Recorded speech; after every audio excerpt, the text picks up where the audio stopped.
Oke, assalamualaikum dan sanak minang orang awak dimanapun anda berada. Kembali lagi bersama saya dan tentunya masih dengan program yang sama, Otaki, Ota Terkini Podcast and Review. Kita sudah kedatangan bintang tamu pada hari ini. Salah seorang mahasiswa yang sangat keren sekali. Tapi seperti biasa sebelum kita kenalkan, sebelum kita bincang-bincang dengan beliau, kita lihat dulu video berikut ini.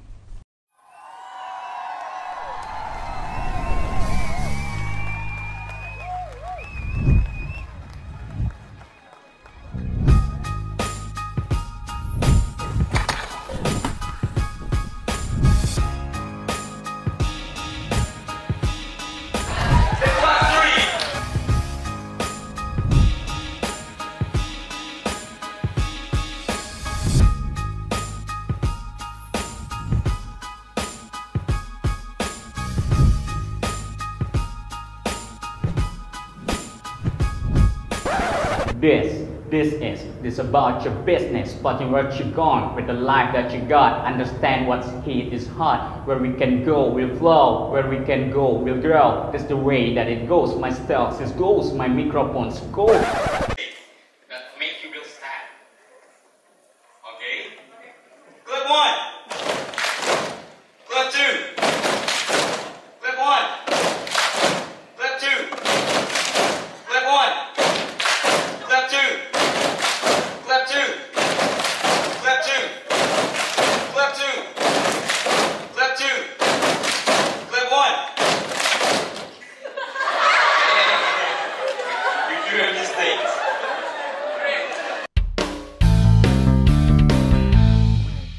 Oke, pemirsa Otaki, langsung saja kita kenalkan bintang tamu kita pada hari ini yang alhamdulillah beliau sudah bersedia duduk di samping saya. Salah seorang mahasiswa berprestasi ya. Oke, saya sudah melihat backgroundnya gimana. Kita kenalkan langsung ya, Indre Warnov ya. Ya, betul bang. Betul sekali ya. Ini saya panggil Kibo. Kibo. Ya, jadi orang-orang lebih sering manggil saya Kibo. Mungkin karena rambut saya bang ya. Kribo ya. Kribo. Jadi dulu ya ketika saya ngajar di Pare Kampung Inggris. Kediri ya. Kediri, Jawa Timur. Jadi ketika orang ngelihat rambut saya afro, nah di situ orang-orang manggil saya lebih suka manggil Kibo. Kibo. Kibo. Oke, saya manggilnya Kibo aja Kibo. ya.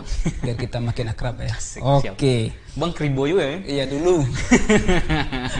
Dulu Kribo, tapi sekarang udah mulai ya semakin usia bertambah. Turun ya? Turun. Sering diikat. Ya gimana lah ya, kalau di kampung beda ya, di tanah perantauan ya. Di tanah perantauan kalau penampilan kita bebas ya. Kalau di kampung tetangga agak berisik dikit ya. Padahal anak istri saya nggak masalah, mertua saya juga nggak masalah ya. Siap. Ya ibarat pepatah Italiano-nya ini angit tadah pada galih. Apa gitu? Yang gelasnya nggak apa-apa ya. Yang piring kecil ini, yang tadah ini yang sering bermasalah. Artinya, ya kan angit tadah pada galih kan? Iya, apa? Padahal kalau airnya, gelasnya diisi air panas nggak masalah sama airnya. Yang tadahnya ini, yang piring kecilnya buat alasnya ini yang sering berisik kan?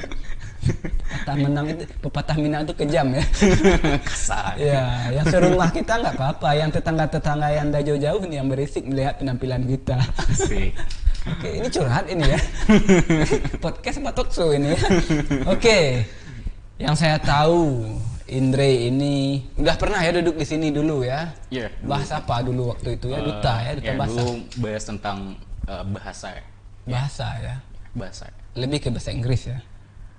Semua Jadi bahasa. pada saat itu saya diundang sebagai duta bahasa nasional. Duta bahasa Ya, yang nasional. dimana duta bahasa nasional itu punya sebuah jargon. Ya.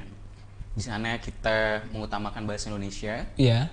Terus melestarikan bahasa daerah dan menguasai bahasa asing. Oke. Ya.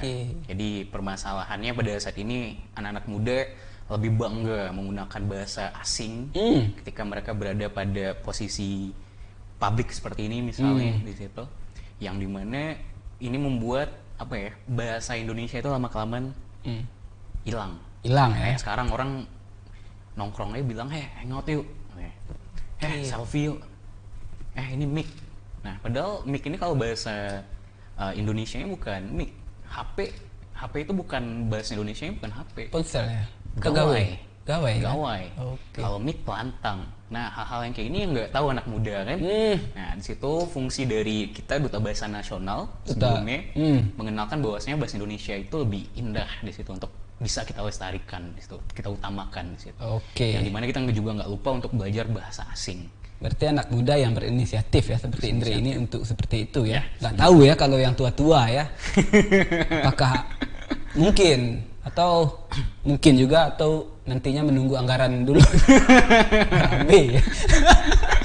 Kemana? Anggaran apa tuh Bang? Ya ada di negara luar suka kayak gitu. Apalagi kalau udah ada akhir tahun, ada agenda program dengan mengundang anak-anak muda, masyarakat, komunitas segala macam. Dengan berbagai macam alasan acara program. Padahal kalau sudah habis anggaran tersebut ya udah habis. Tapi juga ada pepatah juga di luar itu, there is no free lunch. Itu maknanya adalah ya sesuatu ada feedbacknya. Iya. Mungkin salah satunya ya orang-orang tua mungkin mikirnya seperti itu. Kalau ini nggak mikir feedbacknya.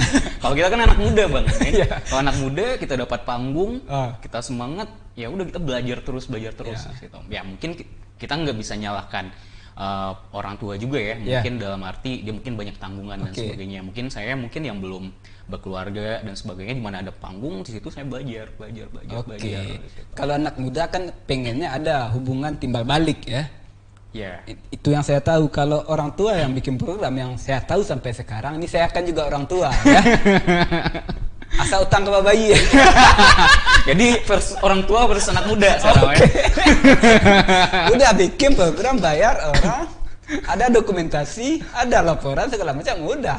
Mau ada timbal baliknya, mau ada efeknya, bodo amat. Di negara luar Indonesia mah nggak ada. Mungkin di Rusia ya, Kita ngomongin masalah Rusia. Kebetulan adik kita ini ya, Kibo ini, Indri Ivanov, sedang menempuh pendidikan S2 di Rusia, jurusan ekonomi ya. Ekonomi Bang. S1 di Kediri ya. S1 di Kediri. Ekonomi juga. Ekonomi juga ya. Betul. Tapi lebih banyak bergiat di bahasa Inggris ini sebenarnya. Iya. Karena menurut saya bahasa Inggris itu alat Bang. Ya. Alat ya. Jadi kendaraan lah ya. Kendaraan kita di situ. Jadi semuanya juga ada timbal baliknya. Kita bahasa Inggris kita bagus, tapi kita nggak ada bekal ilmu di bidang lain selain bahasa Inggris. Misalnya saya di latar belakang ekonomi, pun bahasa Inggris saya bagus, tapi saya nggak punya knowledge ataupun ilmu pengetahuan di bidang ekonomi, bahasa Inggris saya nggak kepake. Nah, begitu juga ketika kita punya ilmu pengetahuan, kita expert di bidang ekonomi, kita expert di bidang politik, kita expert di bidang pendidikan dan sebagainya, tapi kita nggak bisa bahasa Inggris. Itu juga tertutup akses kita untuk bisa lebih luas lagi. Nah, makanya dua-duanya antara bahasa dan ilmu pengetahuan itu harus jalan beriringan. Nah, karena ketika dia satu aja kita kuasai dan satu yang lagi nggak kita kuasain, ya kita bakal stuck. Ini kalau bahasa sederhana saya ya, bahasa sederhana saya ini, pintar pun kita bawa kendaraan kalau nggak ada SIM orang juga kurang percaya ya. Setuju. Dan juga walaupun kita punya kendaraan, tapi kita nggak bisa bawa kendaraan, yang bawa kan tetangga jadinya kan. Ada ya. Nah, jadi yang berangkat tetangga, yang dapat kesempatan itu tetangga karena kita nggak ada kendaraan. Kendaraan itu bisa dianalogikan mungkin bahasa Inggris itu. Sebelum kita lebih jauh ini, Indra ini aslinya Payakumbuh ya? Payakumbuh Bang. Lebih tepatnya di mana ini? Mungkin Labuh Basilang. Labuh Basilang masuk Payakumbuh Timur Barat itu ya? Barat ya, Payakumbuh Barat. Dulu saya pengen tanya dulu, SMA atau gimana kejuruan dulunya? Ya, dulu alhamdulillah saya dapat kesempatan ngambil SMK. Jadi anak STM dulu. STM ya? Halo kawan-kawan STM. STM negeri mana nih? Negeri Kota 4, SMK 2. SMK 2 ya, negeri ya. Lebih familiar SMK negeri ya, STM negeri. STM negeri ya. Tahun? Saya lulus 2014. 2014. Jurusan? STM. Jurusan teknik listrik. Ya, teknik instalasi tenaga listrik. Instalasi tenaga listrik ya. Memperbaiki instalasi ya, manjat yang listrik. Hobi yang menyenangkan dulunya, tapi sekarang berbeda. Ini kalau instalasi ini berhubungan dengan biro ya, konsil ya. Lalu ke PLN. Ya saya juga pernah dulu berkutat di sana walaupun sebentar ya. Tapi kita nggak bahas itu ya. Di PLN. Jadi kurir. Kurir listrik. Ya, cari pelanggan segala macam, lihat instalasi ya. Langsung kayak Thor bang ya. Hah? Thor, tau bang Thor? Pengukul. Ilmu listrik. Rambut gondrong kan. Oh, oke, iya, karena itu saya gondrongnya ada. Palu saya tinggal ya. Karena itu mungkin saya gondrong ya. Oke. Lalu Indri ke Kediri. Iya, Kediri bang. Kuliah di sana. Jauh-jauh kuliah di sana ngambil ekonomi. Ya. Padahal basicnya Jauh dari listrik. ini enggak jalur tersesat ini. Ini maksudnya gimana ini sebenarnya? Sangat tersesat menurut saya bang. Sangat tersesat. Sangat Ya? tersesat. Tapi kok bisa? Ya, ya ini mungkin perasaan saya bang ya. Perasaan. Mungkin perasaan saya mungkin sebagai anak daerah dan juga anak siswa yang mungkin dulu dari STM. Yang dimana saya punya mimpi cuma satu pada saat itu. Saya pengen kerja di PLN. Saya ketika lulus STM langsung kerja di perusahaan A, B, C dan E. Oke. Gitu. Mungkin mimpi saya segitu dulu. Ya karena saya juga anak daerah yang saya nggak ngelihat view-nya itu apa aja yang harus saya kerjakan, saya harus nyampe di mana dan sebagainya. Itu yang saya pikirkan ketika saya berada di STM pada Di saat STM itu. ya. Jadi ketika saya sekolah di STM, ya saya merasakan gimana sekolah di STM. Ketika lulus di STM, ternyata nggak gampang bang. Ya, yang awalnya kita mikir lulus STM langsung kerja. Gitu. Nggak gampang lulus kerja, nggak gampang masuk universitas. Ini gimana ini? Dua-duanya bang. Kebayang ya. Masuk kerja susah, masuk kuliah kompetisi sama anak SMA. Wah, kompetisi sama kita-kita yang di Yang dimana kita anak STM di situ mungkin kita lebih banyak praktek. Ya, Lebih banyak praktek teori, daripada teori. Jadi ketika saya mencoba peruntungan untuk tes SBMPTN, SBMPTN waktu itu ya. saya ngeliat soalnya, wah, kok soalnya gak ada ngerti cara. Nah, di situ yang saya gagal di universitas mana aja yang saya apply. Ya, 2000, saya ngambil mungkin terlalu tinggi pada saat itu salah satu universitas paling terkenal di Yogyakarta. Ya. Saya ambil universitas itu di tahun pertama saya gagal, terus di tahun kedua saya gagal, tapi mungkin arahan Tuhan bang ya. 2014, 2015 saya tes untuk masuk perguruan tinggi itu gagal-gagal dan ternyata 2020 saya diundang sama perguruan tinggi itu. Yang di Kediri? Enggak, saya diundang di UGM. Kesebut namanya kan. Enggak apa-apa. Saya diundang di UGM pada saat itu untuk menjadi keynote speaker untuk bercerita tentang sebuah inovasi yang udah saya buat untuk Pari Kampung Inggris pada saat itu. Memberikan edukasi lah ya. Memberikan edukasi. Di situ saya berpikir bahwa Tuhan nggak mengizinkan saya untuk menjadi mahasiswa atau pelajar di kampus tersebut. Tapi Tuhan lebih mengizinkan saya untuk sebagai guru yang mengajar di kampus dosen luar tersebut. biasa lah ya. Ya, walaupun dosennya sebagai pembicara biasa, Iya. nggak dosen tetap dan sebagainya. Dosen umum ya. Ya, di situ saya ngerasa ya Tuhan lebih ngizinin saya sebagai pembicara, sebagai guru di situ. Itu yang buat saya merasa nikmatin aja hari-hari ini. Penting kita fokus, kita kerja keras dan saya yakin semuanya bakal terbayar lunas di situ. Oke, ini menarik ya. Nah, ini kenapa akhirnya ke Kediri? Ya. Ini diundang kampus sana, memilih ikut ujian, atau memang nggak percaya dengan kampus-kampus yang ada di Sumatera Barat? Bukan nggak percaya, memang ditendang. Memang ditendang bang. Jadi ketika saya gagal pada saat itu, saya gagal masuk Universitas UGM, saya gagal masuk Universitas Negeri Padang, saya gagal masuk Politeknik Padang, PNP pada saat itu karena anak STM kan ngarahnya ke sana ya. Iya, oke. Saya gagal. Waktu itu saya ingat cadangan 16 dan pada saat itu bapak ngantarin kan ada harapan supaya saya lulus. Iya. Ternyata yang diambil cuma 3 orang. Wah, dari 16. Dari 16 cadangan. Berarti 4 ke bawah ada garis merah ya? Iya, jadi 4 ke bawah udah garis merah. Saya 16 jauh kan. Di situ saya ngerasa sebenarnya saya nggak sedih, tapi ngelihat orang tua ngantarin dari Payakumbuh ke Padang itu ngerasa sedih. Beban mental jadinya ya. Nah, jadi dari kegagalan itu saya pergi ke Pari Kampung Inggris yang pada saat itu tempat pelarian aja gitu. Di Kediri ini ya? Di Kediri ini. Jadi pelarian terhormat lah. Jadi memang orang-orang gagal SBMPTN, gagal masuk perguruan tinggi, nggak dapat pekerjaan, yang nggak dapat beasiswa dan sebagainya, mereka ke Pari Kampung Inggris. Nah di Pari Kampung Inggris itulah mungkin saya mulai prosesnya. Saya belajar bahasa, saya belajar bisnis, saya belajar organisasi, dan saya belajar untuk menemukan berbagai macam koneksi atau relasi. Relasi ya. Oke, akhirnya memilih kuliah di Kediri. Paginya saya ngajar dari jam 5 pagi, karena di kampung Inggris tuh kita bangun jam 5 pagi. Oke, ya, subuh. Terus sorenya jam 4 saya kuliah sampai jam 10 malam. Tiap hari kayak gitu. Ini menguras sekali ini ya. Ya, insya Allah itu jadi pelajaran dan sebagai pengalaman berharga buat saya, Bang. Oke, jarang-jarang loh anak muda yang bisa bangun subuh ini ya.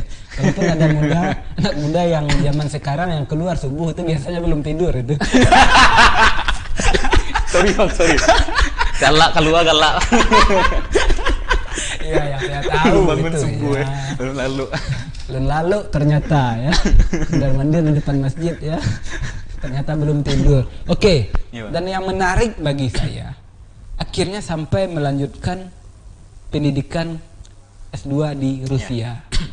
Ini kenapa harus memilih Rusia? Tapi ini biar keren ya, jangan dijawab dulu ya. Kita break sejenak. Oke, pemirsa Otaki, kembali lagi bersama saya dan tentunya masih dengan bintang tamu yang sama. Alhamdulillah, Indriwanov alias Kibo ini masih bersedia duduk di samping saya ya. Nggak mungkin kabur kok. Nggak mungkin kabur ya, waktunya belum habis ini ya. Alhamdulillah beliau masih bersedia untuk diajak bincang-bincang atau diskusi terkait pengalamannya ini ya. Tapi sebelum kita lanjutkan, saya ada sesuatu yang ingin saya sampaikan dulu bentar Kibo ya. Kepada pemirsa DNTV dimanapun Anda berada yang kemarin sudah mengirimkan karyanya dalam bentuk video untuk Lomba HUT Dena yang ke-10. Terima kasih ya. Pengiriman sudah kita tutup dan tunggu pengumuman nominasi dan pemenangnya. Total hadiah 25 juta rupiah. Wow. Mudah-mudahan itu menjadi hak Anda untuk ongkos produksi ya. Amin. Oke, tunggu ya kabarnya, tetap kepoin akun Instagram DNTV. Oke, kita lanjut ya. Iya, Bang. Ini tugas saya sebagai juru bicara ini. Oke, kita lanjut pertanyaan di segmen satu akhir tadi yang belum sempat dijawab ya. Ini kenapa ceritanya sampai ke negeri yang terluas di dunia ini ya, 17 juta kilometer ini luas negerinya ya, dan presidennya sampai sekarang itu masih identik dengan Putin ya, om saya itu ya. Ini kenapa? Ini apa nggak ada kriteria kampus terbaik di negeri ini? Kenapa memilih Rusia? Silahkan. Cari bini, Bang. Jangan. Kibo nyari istri di sana itu nggak bisa satu gitu. Kan di Rusia ceweknya lebih banyak. Iya, minimal 2 itu. Dan dikasih subsidi oleh pemerintah, itu yang saya tahu ya. Nah, itu kan mindset orang Indonesia kan. Iya. Di Rusia tuh Kibo kan cewek lebih banyak daripada cowok kan. Carilah bini 2, 3 situ kan. Gini aja, ambil dari Rusia 1, Ukraina 1. Ukraina aja. Ya, bentrok. Dari kampung saja. Ya. Dari kampung enggak mau dia. Jangan, di kampung jangan. Ukraina 1, Rusia 1. Dan bentrok 2 negara itu kan. Atau Rusia Amerika kan. Rusia Amerika. Perang dingin, enggak negara-negara sih bini di rumah perang dingin. Yang lagi panas-panasnya kan Ukraina sama Rusia. Dulu. Oh iya, saya panas-panas ya. Oke, mungkin Kibo bisa menjelaskan kenapa memilih Rusia. Ya, mungkin sebelum saya mungkin cerita tentang apa yang saya tulis di esai saya. Di esai ya. Ya, jadi saya nge-apply beasiswa ini kan dengan proses tertentu. Kenapa saya milih negara ini, kenapa saya milih kampus ini, juga kenapa saya milih jurusan ini dan sebagainya. Yang saya tulisin di esai saya. Gitu. Tapi jauh sebelum itu, saya mengidolakan salah satu pahlawan dari ranah Minang, nama beliau Tan Malaka. Jadi sama ya idola kita. Jadi ya beliau menurut saya, saya kan di Kediri Bang ya. Di Kediri itu saya sempat mengunjungi makam beliau, ya, di Selo Panggung. Di situ saya ngerasa this is the real hero. Di tengah kebesarannya yang membuat nama besar, nama Republik Indonesia, dia di belakang itu kan. Tapi Bapak bangsa ya. Kenapa ya? Makam ya, untuk nyampe di sana aja sulit Bang. Naik gunung dulu, setelah naik gunung, nyampe di makamnya aja lebih bagus. Mungkin saya bisa bilang lebih bagus makam kakek saya. Oke. Saya ngelihatnya kayak gitu. Ya, ketika saya di samping makamnya aja, kayak harus nginjak makam lain dulu karena sempitnya. Oke. Ini nggak ada harga dirinya. Oke, maaf. Itu yang saya rasakan di situ. Itu pahlawan yang sebenarnya menurut saya. Yeah. Walaupun jauh besar yang dia buat, tapi dia nggak memikirkan harus diekspos dan lain-lain. Nah, dan beliau berproses di Rusia. Ya, betul. Berproses dan memberikan ide untuk negara juga dari Rusia. Di tengah dia lagi dicari Interpol pada saat itu dan sebagainya. Gitu. Nah, karena ada Rusia salah satu tempat beliau untuk belajar. Nah, itu alasan saya dalam hati di situ, salah satunya saya milih Rusia. Nah, tapi ketika saya nulis secara realistiknya, ya, kenapa saya milih Rusia pada saat itu pertama, ya Rusia salah satu negara superpower. Ya. Ya, mungkin orang udah kenal ya, mungkin kompetitornya Amerika dan sebagainya, itu yang pertama. Terus yang kedua, kenapa saya milih Moskow? Jadi karena latar belakang saya di dunia startup dan relatednya atau terkaitnya di dunia pendidikan. Nah, Moskow adalah salah satu kota yang startup ekosistemnya di dunia pendidikan itu salah satu paling tinggi di dunia. Oke. Itu buat saya milih Moskow. Kenapa saya milih kampus itu? Ya, saya milih kampus itu karena kampus itu terkenal. Namanya kan Moscow State University of Technology. Ya, ada Moskow-nya ya. Ya, ada teknologi di situ. Saya pengen punya banyak koneksi dan relasi orang-orang yang berada di bidang teknologi. Sedangkan saya ekonomi. Ya. Ketika saya masuk ke kampus yang terkenal dengan ekonomi, ya udah saya kenalnya orang-orang ekonomi. Ya buat apa? Karena yang saya gerakkan itu adalah orang-orang yang di dunia teknologi. Saya udah paham di dunia ekonomi, ya saya harus punya partner orang teknologi di situ. Nah, itu alasannya saya milih kampus itu. Dan kampus itu salah satu kampus yang menyediakan inkubasi bisnis one on one, ya, langsung dengan mahasiswanya di situ. Dan itu cuman ada Indonesia, cuman yang saya tahu Bang ya, BINUS dan Unpad yang gencar di bidang itu. Ya. Nah, itu alasannya kenapa nggak langsung ke luar negeri di situ. Nah, itu alasannya saya milih Rusia di situ. Itu jadi, alasan untuk memilih Rusia ya. Tapi alasan dari hati ini Tan Malaka kayaknya. Ya, Tan Malaka dan juga mungkin dapat istri. Enggak bercanda. Ya, Tan Malaka intinya di situ. Iya ya, Tan Malaka, saya masih ingat kata-kata magis beliau ya. Jangan berurusan, jangan memberikan ruang untuk maling ya. Ya, betul. Kita nggak membuka peluang ya untuk berdialog dengan maling di rumah kita sendiri. Iya. Itu yang saya lihat di awal saya masuk makam itu. Keren banget gitu. Itu ya. Negara harus berdiri di atas kakinya sendiri gitu. Iya. Ya, jangan berdialog dengan maling yang masuk rumah kita sendiri ya. Tapi maling-maling yang sekarang pintar diplomasi. Iya, betul. Dan yang memberi fasilitas diplomasi pun pintar. Pintar ya, agar dapat fee pintar ya. Udah amat orang maling yang dapat, yang penting dia dapat fee ya. Baik dia sendiri maupun kelompoknya. Ini udah ke politik lagi. Ya, ngomong-ngomong Tan Malaka ini susah nih. Ada bukunya di sini juga Tan Malaka. Oke. Jauh. Oke, kalau ngomong sama Bang Boy ini enak. Ibaratnya kemana-mana kita ngobrol nih Bang.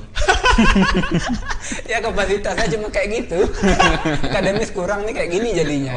Ya. Aduh. Tan Malaka, salam hormat untuk Bapak ya.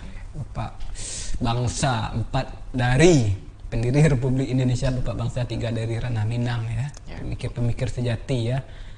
Dan yang inspirasi dari bapak-bapak ini yang mengantarkan adik kita ini Kibu ini ke Rusia. Ya jujur aja lah. Di sini juga jangan bakalan ditinggal oleh orang Rusia tuh. Tapi yang dipikir orang kan ya gini Bang, Rusia terkait dengan komunis. Ya. Nah, itu menurut saya kiri kiri itu menurut saya stereotip yang sangat salah sekali. Itu pandangan Rusia jadinya. Dan Uni Soviet itu adalah salah satu negara yang berbeda. Iya. Kalau Rusia komunis itu salah sekali. Oke. Rusia itu udah punya presiden dan sebagainya. Jadi, tapi gini, aman buat belajar. Kibo, banyak orang bicara komunis, tapi orang nggak ngerti apa itu komunis. Betul, saya setuju itu. Ya, banyak orang bicara PKI, tapi dia selalu mengkaitkan dengan komunis. PKI organisasi, komunis ideologi. Jadi yang kita salahkan, menurut sudut pandang saya Bang ya, sebagai anak muda yang masih belajar, yang saya lihat di situ mungkin kita bisa menyalahkan PKI-nya, tapi nggak bisa 100% menyalahkan komunisnya. Gitu. Di doktrin kepala masyarakat awam itu identiknya komunis tidak percaya Tuhan. Ya, nggak bahas itulah berat itu. Oke, ini jalurnya sampai ke Rusia gimana ceritanya? Yang terpikir di benak saya ini, kalau ke luar negeri pasti mahal. Ya, tuh. Ya kan?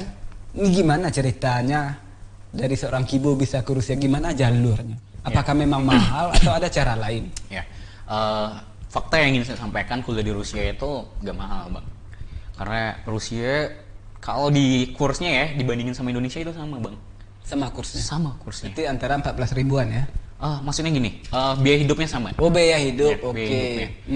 Upahnya juga sama dan sebagainya. Jadi kalau di Moskow bisa disamakan sama Jakarta. Ya. Ya, walaupun bedanya dikit. Moskow lebih tinggi sedikit, tapi bisa 2 juta sebulan menurut saya untuk mahasiswa bisa. Bisa ya? Apalagi kalau kita kuliah di daerah-daerah kayak Kazan yang mayoritas muslimnya banyak, apalagi di daerah Tom, Siberia yang ngarah ke kutub utara. Itu lebih murah lagi, Bang. Nah, jadi Rusia ini salah satu negara yang biaya hidupnya murah. Nah, itu alasannya saya berani, walaupun saya kuliah melalui beasiswa pemerintahan Rusia, ya, tapi saya dibiayain itu parsial bang. Yang dibiayain itu saya cuman tuition fee-nya aja. Sedangkan untuk biaya hidup, ya tempat tinggal di situ itu biaya saya sendiri. Oh, biaya sendiri. Biaya sendiri. Dan dihitung-hitung jauh lebih murah kuliah di Rusia daripada kuliah di Indonesia. Kenapa? Kos di Rusia itu saya cuma bayarnya 350.000 sebulan. 350.000 sebulan. Kalau dari mata uang Rusia ini jadi berapa ini? Itu sekitar berapa rubel ya? Rubel ya? Rubel ya. Tapi dirupiahkan di situ cuma 350.000. Tapi mata uang rupiah dipakai di sana? Enggak, saya bayar pakai rubel. Pakai rubel. Oke. Tapi saya konversin ke rupiah, jadinya sekitar 350.000. Murah ya di Rusia? Murah. Itu biaya tempat tinggal. Nah, kalau biaya hidup di Moskow ya, karena mungkin sama kayak Jakarta ya 2 juta. Ya tergantung kitanya ya. Saya udah cukup. 2 juta cukup. 2 juta rupiah. Biaya pribadi itu ya sendiri. Sendiri hasil makan. Dari orang tua ngirim atau dana IMF. IMF itu iuran mother father. Kirain iuran meter nih. Tapi di situ nggak menutup kemungkinan juga buat kita untuk bisa kerja. Ya, mungkin saya berani karena saya juga sebagai pengajar, Bang. Saya juga sebagai pengajar bahasa Inggris online ya. Saya juga buka privat, waduh promosi Ya ya. nggak apa-apa. OTA English ya. Ya. Enggak, kalau OTA English itu non profit. Non profit. Founder yang ada profitnya yang mana ya? Yang ada profitnya namanya Kampung Course. Kampung? Ya, Kampung Course. Kampung Course ya, yang followernya lebih dari ini. Itu udah 18.000. 18.000 ya, saya cek tadi malam. Ya, itu niche marketnya fokusnya di Pare Kampung Inggris. Nah itu sebelum kita bahas yang tadi di Rusia tadi, ini lebih kemana nih arahnya yang founder yang apa? Yang Kampung Course. Nah, Kampung Course ini. Ya, jadi Kampung Course itu saya buat bersama teman-teman saya pada tahun 2017 dengan mengatasi permasalahan yang ada di Pare Kampung Inggris. Jadi kalau teman-teman yang pernah ke Pare Kampung Inggris mungkin tahu ya, di daerah itu lebih dari 168 kursusan. 168 kursus ya? Di satu desa aja bang, 168 kursusan. Itu yang membuat namanya sebagai Kampung Inggris. Banyak kursusan bahasa Inggris. Jadi permasalahannya di sana adalah banyak dari kursusan itu tiap tahun tutup. Mungkin karena mereka nggak tahu digital marketing, cara menjual produk mereka. Ya, betul. Nah, di situ kita berangkat dari permasalahan tersebut. Terciptalah Kampung Course itu di situ untuk mengatasi permasalahan pemilik lembaga kursus ya dalam menjalankan bisnisnya terkait dengan digital marketing dan sebagainya di situ. Oke, Itu ini menarik gitu. ya. Kita balik lagi ya ke Rusia ini ya, ke tempat om saya ini Putin ya. Ini kan beasiswa dari pemerintahan Rusia langsung. Kenapa bisa mendapatkan beasiswa itu? Kenapa nggak beasiswa pemerintahan kita? Ada LPDP dan sebagainya. Nah, itu segala macamnya kenapa? Tapi jangan jawab dulu ya. Oke. Kita break sejenak. Oke, pemirsa Otaki kembali lagi bersama saya dan tentunya masih dengan bintang tamu yang sama, si Kibo. Alhamdulillah ada di samping saya ya. Belum kabur ya. Asik nih ngobrol sama si Kibo milenial yang berapi-api ya, yang benar-benar optimis untuk segala hal hingga capai hidupnya di Rusia. Kembali ke pertanyaan di segmen 2 akhir tadi yang belum sempat dijawab ya. Ini ya, beasiswa ini langsung dari Rusia. Ini kenapa bisa orang Rusia percaya aja nih sama Kibo? Apa karena diusir, ditendang dari Indonesia, akhirnya ngemis ke Malaysia, ke Rusia. Nah ini nih ngemis bahasanya. Karena nggak mau membebani pemerintah, Bang. Kan ada ini ya, banyak produk atau segala sesuatunya yang tidak dihargai di Indonesia ternyata di luar negeri malah ini sangat dihargai dan dihormati. Apakah senasib ini Kibo dengan itu? Berat nih menjawab. Oke. Ya mungkin di pikiran saya pada saat itu memang beasiswa dari pemerintah itu memang memanjakan kita, Bang. Memanjakan ya? Memanjakan sekali, Bang. Dari tiket pesawat, dari biaya hidup, ya, kuliah dan semua itu di cover. Ya, akhirnya kuliah di sana 4 tahun hasilnya 0 ya. Gitu, Bang. Jadi memang manja sekali. Okay. Dan semua orang ya nggak munafik. Saya pun nggak munafik kalau saya dapat kesempatan saya ngambil beasiswa dari pemerintah itu. Ya, terlalu manja, awalnya jumawa jadinya hancur. Ya, tapi di situ saya memprioritaskan pertama adalah saya nggak mau pakai uang negara dulu. Oke. Gitu. Jangan dibebani ya. Ya, karena tanggung jawabnya besar. Walaupun hak Kibo ada di uang negara itu ada. Iya, pasti ada. Tapi tanggung jawabnya besar. Oke. Karena saya dulu pernah didoktrin sama salah satu mentor saya. Jadi tanya, kamu mau ngambil beasiswa apa? Saya mau ngambil beasiswa ini. Karena enak di beasiswa pemerintah dan sebagainya. Terus tiba-tiba dia nunjuk dari apartemennya tinggi itu, kamu lihat tuh di gorong-gorong katanya. Ada orang yang bersih-bersihin, ada orang nyapu jalan dan sebagainya. Kamu siap berkontribusi buat mereka? Maksudnya Bang? Ya kamu kan kuliah pakai pajak mereka, uang mereka dan sebagainya. Oke. Ya, masa kamu tiba-tiba ujuk-ujuk nyombongkan diri ya dengan beasiswa pemerintah, ngeliatin kamu kuliah di luar negeri dan sebagainya, ketemu orang yang kayak gitu kamu sombongkan padahal kamu kuliah dengan uang mereka. Oke. Nah, di situ saya ngelihat tanggung jawabnya lumayan ini dalam tinggi. sekali nih maknanya. Ya, tanggung jawabnya lumayan tinggi di situ. Nah, makanya saya berpikir pada saat itu, ya walaupun saya juga mencoba untuk berkontribusi sedikit untuk masyarakat itu, kenapa enggak? Saya mulai prioritas awalnya dari negara lain dulu yang membiayai saya di situ. Sedangkan negara kita membiayai orang-orang yang benar-benar layak di situ. Di situ saya ngerasa masih belum layak. Layak ya? Dia yang benar-benar layak. Benar-benar layak di situ untuk benar-benar memajukan Indonesia, mensejahterakan orang-orang bawah dan sebagainya. Di situ saya ngerasa masih belum layak. Itu alasannya saya memilih prioritas pertama saya adalah pertama saya daftar di beasiswa Chinese Government Scholarship dari pemerintahan Cina, Turki Government dari pemerintahan Turki dan dari pemerintahan Rusia. Alhamdulillah tiga-tiganya lulus. Oke. Nah, di situ saya head to head tuh. Mana nih kalau Cina kayaknya oke juga nih karena bisnis atau Mandarin kepake banget di Indonesia. Kalau di Rusia saya lihat negara superpower dan bahasanya masih blue ocean banget, dalam arti jarang orang bisa bahasa Rusia. Yang ketiga saya lihat Turki kayaknya yang menangnya mungkin saya bisa ketemu sama teman-teman yang satu iman mungkin di situ. Kuliah lebih enak karena ya sholat gampang dan lain-lain. Tapi yang saya lihat di situ pertama negara superpowernya, yang kedua tujuan saya di kampusnya dapat. Ya inkubator bisnis di situ. Nah itu alasannya saya milih itu nggak di Turki itu. Kenapa Bang? Hasan Syukur pernah kabur di Turki. Berbeda di Rizky dengan Erdogan kabarnya ya. Ini kemana? Oke. Ya saya tertarik ini yang layak dikasih beasiswa oleh pemerintah, mungkin layak dari tampilan ya. Ya ini pendirian saya, pemikiran saya. Oke. Indre, Kibo tentang OTA English ini gimana? Saya pengen tahu sebenarnya semuanya untuk kontribusi, tapi non profit ya, benar non profit ini ya, sudah mengantarkan lebih dari 10 mahasiswa untuk kuliah di luar negeri ya. Oke, lanjutkan dari penjelasan Anda biar masyarakat tahu yang non profit ini. Ya, jadi ya jujur ketika saya balik dari kampung Inggris, saya berpikir ya saya punya kompetisi, kompetisi saya kecil, yaitu pada saat itu cuma bisa bahasa Inggris. Cuman bahasa Inggris bisanya kecil ya. Aduh. Bahasa Inggris bisa, Rusia bisa.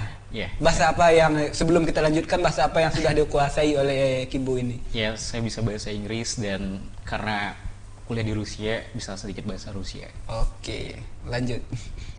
Jadi dari apa yang kompetisi sedikit yang saya punya itu, saya pengen kontribusi bahwa anak-anak Minang juga harus bisa Anak-anak berbahasa Minang, Inggris. ya, oke. Di situ. Yang pencimih ini harus bisa ya. Harus bisa bahasa Inggris. Karena kalau kata Ibu Retno Marsudi, Bu Retno. DNA orang Sumbar ini DNA diplomat. Ya. Siapa aja, ya, Sultan Syahrir terkenal kan, bagaimana dia bisa ngelobi orang-orang luar negeri di situ untuk mengakui Indonesia. Iya. Makanya Ibu Retno Marsudi berani bilang bahwasanya DNA orang Sumbar ini DNA diplomat. Betul sekali. Mereka bisa lobbying dengan bagus, Diplomasi ini ya. apalagi dengan situasi mereka bisa bahasa Inggris. Nah, ini ya. Makanya bisalah bermunculan the next Sultan Syahrir, the next Hatta, the next Tan Malaka ketika kita bisa berbahasa asing. Betul. Karena lobbying kita bagus di situ. Nah, itu yang buat saya dari kontribusi kecil ini, saya buat sebuah komunitas namanya OTA Community yang memiliki 3 produk.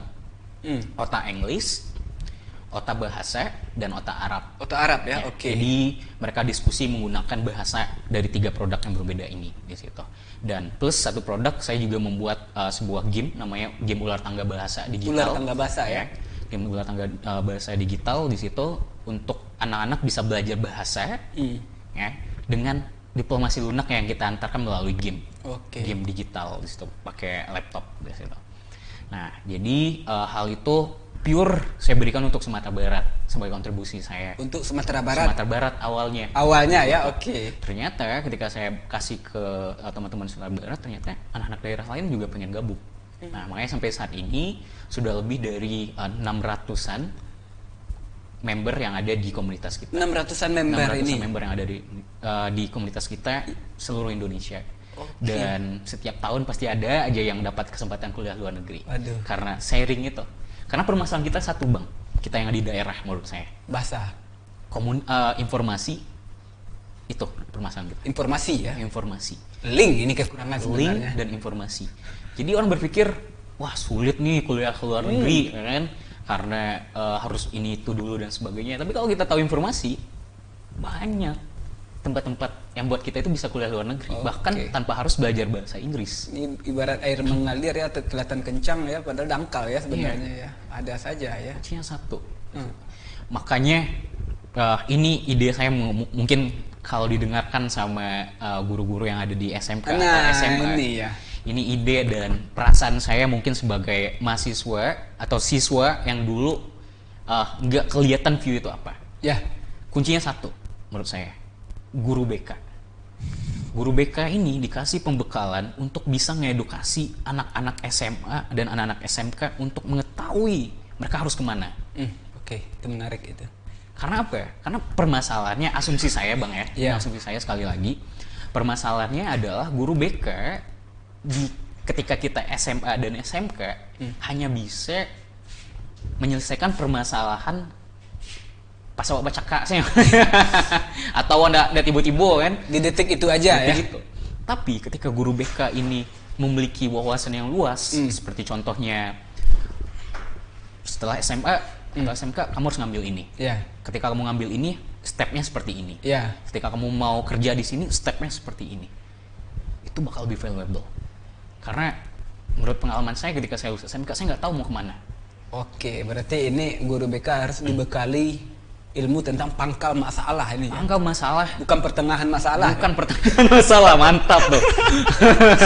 Mantap tuh, Iya, pangkal soalnya masalah. saya sering keluar masuk rumah BK dulu. Akhirnya yang mengantarkan saya bisa sukses bertahan hidup ya. Bukan sukses dalam kehidupan, ya, bertahan hidup ya guru bahasa Indonesia. Oke. Bayangkan, ini nggak apa-apa ya sedikit ya. Iya tuh. 46 murid, saya nomor 46. Nah, mau kidi ya? Ceterulan 1, ceterulan 2, dulu masih jauh ya ceterulan. Akhirnya beliau yang memotivasi, kamu tidak nakal, kamu tidak kurang ajar. Kamu bisa berbahasa Indonesia, kamu bisa mempelajari bahasa Indonesia, kamu bisa di bidang itu, saya kasih kepercayaan kamu untuk menulis di papan tulis. Itu yang membuat saya tetap bisa. Ya, jadi kuncinya guru BK yang sesuai seperti abang tadi, itu membentuk abang seperti apa? Iya. Juga sama halnya. Akhirnya Ketika saya guru fokus BK, ke sana aja. seluruh guru BK seperti guru BK abang. Oke. Menurut saya di situ banyak anak-anak muda di Sumatera Barat yang lulus SMA, lulus SMK, mereka tracknya udah tahu mau kemana. Nah itu ya. Tuh, ini menurut saya. Mungkin bisa didengarkan, mungkin. Iya. Ini menyelesaikan permasalahan di tengah. Udah merasa paling hebat ya. Pada tengah ya. Pangkal awal udah jelas ya. Yes. Oke. Ini kan otak Inggris segala macam itu kan di Kediri ya. Saat ini kita berbasis online. Nah, jadi lebih gampang di mana aja, walaupun di Kediri, mau di Jakarta, mau di Minang, anak rantau dan sebagainya bisa gabung. Kegiatannya setiap hari Minggu jam 8 malam. Virtual berarti ya? Virtual, lewat Zoom dan sebagainya. Di situ kita saling sharing. Ya, tapi kan berangkatnya dari Kediri dulu. Berangkatnya dari Payakumbuh. Dari Payakumbuh? Payakumbuh. Oh iya. Akhirnya di Kediri. Sampai di Kediri baru buat kota. Aduh.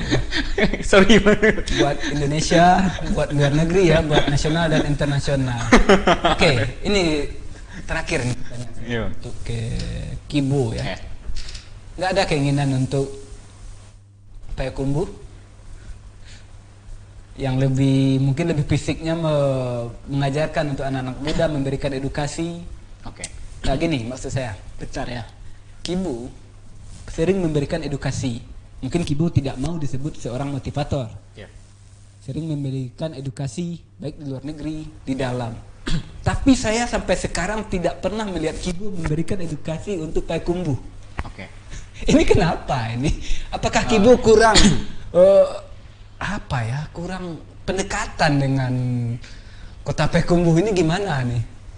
Ya mungkin secara kapasitas Bang ya. Mungkin secara kapasitas saya mungkin masih sebagai mahasiswa, dan mungkin berbagai macam kontribusi yang saya berikan mungkin kebanyakan di kota Kediri atau di Pare Kediri di situ. Mungkin edukasi yang mungkin saya bisa mungkin ya ke kampus ya. Mungkin ke SMK atau SMA ngasih motivasi. Mungkin sampai saat ini itu edukasi yang saya berikan. Tapi saya bisa masuk ke orang-orang yang ada di Payakumbuh mungkin dari OTA community. OTA community ya. OTA community itu di situ. Tapi secara fisik mungkin karena saya kuliah di Kediri, saya kerja di Kediri, dan juga aktivitas saya mungkin sekarang lagi kuliah di Rusia. Itu yang mungkin membuat saya secara dekat dengan Payakumbuh di situ masih belum terlalu. Tapi di lain sisi hati ya pasti Payakumbuh. Ya, nggak bisa dipungkiri. Karena ada pepatahnya ya, saat tinggi-tingginya bangau tabang, ujung-ujungnya kakubangan juga ya. Iya. Artinya sejauh apa kita merantau ya, intinya saya bakal pulang ke Payakumbuh. Nah, saya bakal membangun di Payakumbuh. Nasionalisme lokal ini nggak bisa hilang sebenarnya. Betul. Ya, walaupun orang berani secara fisik, mungkin ada waktunya. Karena saya masih belajar. Mungkin orang berpikiran tidak gampang untuk menghubungi Kibo ini. Atau mungkin Kibo nggak ada orang dalam. Orang dalam. Kalau ada orang dalam ini ya biasanya di luar negeri ya, di Ukraina ini yang berbatasan dengan Rusia ya, bukan Indonesia. Kalau ada orang dalam, walaupun akademisnya di bawah rata-rata, tapi pintar bicara, dia bisa diundang kemana saja dengan bayaran kecil. Yang penting panggung. Karena kalau menurut saya sebagai anak muda, saya nggak untuk di awal ini pada saat ini saya nggak butuh mungkin profit dan sebagainya. Iya, paham. Saya sebagai anak muda hanya butuh panggung, tempat di mana saya bisa belajar, mengekspresikan dan mungkin bisa saling berjaring satu sama lain di situ. Dan itu menurut saya yang membuat anak-anak muda ini jatuh. Karena di awal mereka udah mikirnya money oriented. Padahal anak muda untuk di awal mereka harus meningkatkan personal branding mereka di awal. Jadi konsep personal branding ini adalah bagaimana kita stop mencari uang dan menabung kepercayaan orang untuk uang yang mencari kita suatu hari. Itu poinnya. Keren. Tapi kalau di awal kita nyari uang, ya bakal uang aja yang dapat dan nilainya sama terus. Tapi di lain sisi ketika kita nabung personal branding, di situ kita menjaring banyak koneksi karena koneksi penting sekali. Orang pintar bisa dikalahkan oleh orang punya banyak uang, kata abang tadi. Ya, ketika kita masuk instansi ini, instansi itu, bisa sombong. Tapi orang punya banyak uang bisa dikalahkan sama orang yang punya banyak relasi. Itu awalnya kenapa kita nggak harus berpikir profit terlebih dahulu. Perbanyak koneksi, perbanyak relasi yang suatu saat ada waktunya pasti uang yang nyari kita. Itu konsep anak muda yang harus dipahami. Itu konsep ya. Ini saya keren sekali, ini saya teringat kata-kata sebuah pepatah ya. 30 orang cerdas bisa dikalahkan dengan satu fakta ya. Apa bang? Ya, ini koneksi. Ya. Wow. Tapi satu orang bodoh tidak bisa dikasih tahu dengan 30 fakta. Ya, setuju. Setuju ya? Setuju sekali. Ya itu yang jadi intinya ya ke sana ya, koneksi tadi ya orang-orang dalam tadi. Betul. Oke, terakhir. Kibo, ada pesan-pesan yang ingin Kibo sampaikan? Silahkan, ini kamera. Ya, mungkin satu yang ingin saya sampaikan, gak usah banyak alasan. Seperti contohnya, saya gak anak orang kaya, saya dari daerah kecil, saya gak bisa baca buku yang kamu baca, saya gak bisa menikmati fasilitas yang saya punya, dan sebagainya. Mungkin kita sebagai anak muda punya banyak macam alasan untuk kita gak melakukan sesuatu. Tapi pada intinya semua alasan itu gak bakal membuat kita kepada kesuksesan. Apa yang harus kita lakukan pada saat ini adalah kerja keras, lakukan sesuatu yang kita suka, dan saya yakin semuanya bakal pay off. Semuanya bakal terbayar lunas. Bisa terbayar lunas ya? Ya, semuanya bakal terbayar lunas. Berarti semuanya butuh proses ya? Semuanya butuh proses. Karena mie instan aja, itu butuh proses dulu nggak? Iya. Kita buka bungkusnya, kita tuangin ke piring, setelah itu baru kita nikmatin. Iya. Sama mungkin ketika kita berprofesi di sesuatu yang kita sukai, nggak mungkin semuanya langsung instan. Nggak mungkin. Ya, maka dari itu kita harus kerja keras dan saya yakin semuanya bakal pay off. Oke. Gara-gara mie instan dulu saya dioperasi usus buntu. Itu yang instan. Oke. Cukup ya Kibo ya. Oke. Ini semuanya sangat keren sekali ya. Banyak sekali yang dapat saya maling dari kata-kata beliau ini ya. Wah, terima kasih Bang beliau masih muda.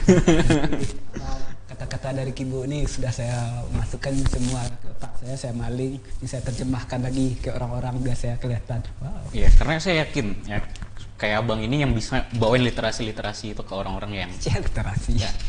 Karena penulis, saya pengen Bang jadi penulis seperti Abang. Aduh. Karena benar. Karena ketika kita penulis itu literasi yang kita bawakan ya ke orang lain di situ bakal lebih gampang daripada literasi kita pintar aja tapi kita nggak punya literasi. Nah, makanya orang kadang-kadang salah menerjemahkan ketika dia belum memahami literasi tersebut. Jadi literasi seorang penulis di situ bakal lebih gampang masuk ke masyarakat. Oke. Mungkin kita bisa kolaborasi suatu hari. Amin. Orang tua dengan anak muda ya. Terima kasih Kibo ya sudah hadir di sini ya. Siap, Bang. Mohon maaf kalau ada salah-salah kata ya. Selain waktu dan kesempatan kalau belum balik ke Rusia ya, atau kalau di Rusia sana sudah balik lagi ke sini boleh lah ya, mampir lagi ke sini. Siap. Kita undang lagi ya. Siap. Sekali lagi makasih ya. Iya. Oke, pemirsa Otaki, cukup sekian Otaki kali ini. Mohon maaf ya kalau ada salah-salah kata, baik yang saya sengaja maupun yang sangat saya sengaja ya. Dari bincang-bincang saya bersama Kibo Indriwanov ini ada 3043 kesimpulan yang dapat saya petik. Tapi hanya satu yang ingin saya ungkapkan, yaitu mengutip dari kata-kata Kibo ini, mengutip dari kesimpulannya pentingnya bahasa ini ya. Itu saja ya, pentingnya bahasa ya. Udah nggak bisa bahasa, banyak cakap lagi, banyak ini lagi ya, banyak tingkah lagi ya. Mau jadi apa ya? Oke, cukup sekian karena kita masih dalam suasana pandemi ya. Nah, ini pandemi, kita masih pandemi ya, tetap pakai masker. Nah, patuhi itu ya. Tetap vaksin ya, jaga hati, jaga perasaan, jaga kesehatan dan jaga apapun. Yang paling penting ini jaga hubungan baik dengan siapapun termasuk dengan para mahasiswa di luar sana. Ternyata aslinya dari Payakumbuh ya. Oke. Kita lihat ada mahasiswa kita yang ternyata kuliah di sedang pendidikan ya, kuliah S2 di Rusia ya, yang ternyata belum dilirik. Belum ya. Belum ya. Makanya cari orang dalam. Cukup sekian. Assalamualaikum warahmatullahi wabarakatuh.